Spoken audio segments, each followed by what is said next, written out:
it must be so different now, life today, than it was 12 months ago. I presume that this time last year you could walk into a shop and buy something and nobody would say anything, and now it must be completely different. How difficult has that been to cope with and accept that that's how it's going to be now? Yeah, no, it has been different. Even taking the dogs out for a walk and things like that, you get stopped quite a lot. And my girlfriend's been in the papers with pictures of her, and so it's something that we've all had to deal with. But I'm happy to say hello to people on the street and then sign or take pictures. So I was a fan once, I know what it's like, and it's good fun.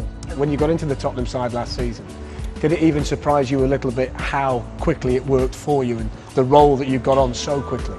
Yeah, I think so.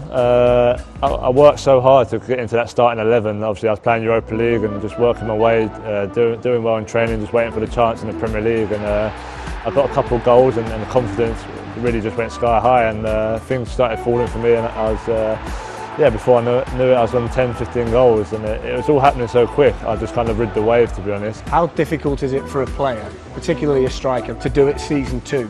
Defenders last season don't know about you, now they've all got DVDs, they know your tendencies.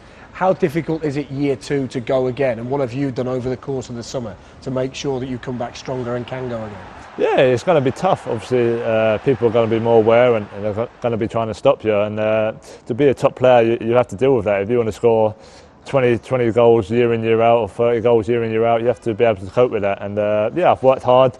Like I say, I keep working hard to keep improving. I'm still young. I'm still learning the game. If I score 31 goals again, it'd be amazing. But that ain't always going to happen. So never get too high or too low. I think that's important, just to keep my head right, and just go out there with confidence. When you joined up with England for the first time, I know you talk about scoring the goal at Wembley, which is boys' own stuff, isn't it? You don't expect to do that with your first touches and a fully fledged international. But when you get there for the first time and you walk in the room and you think, blimey, and you take a look round, was it that kind of moment that took you back and thought, this is a big step for me now?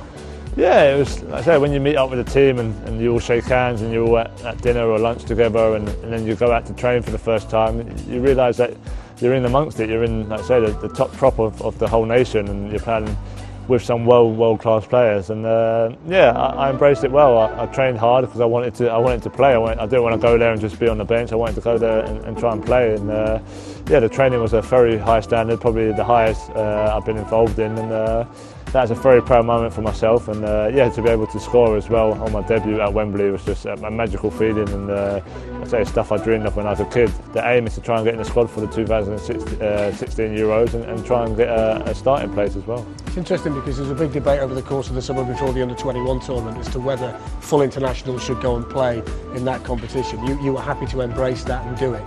What do you think you learned from doing that you can take into this season and beyond as a full international? Did it help you? It was a great experience. It got me used to what tournament football is like. Every 3 or 4 days playing a game, being in the hotel, not having a lot of time to train and be focused on each different teams. It ain't like a club scenario where you've got a week or two to see what the other team are like.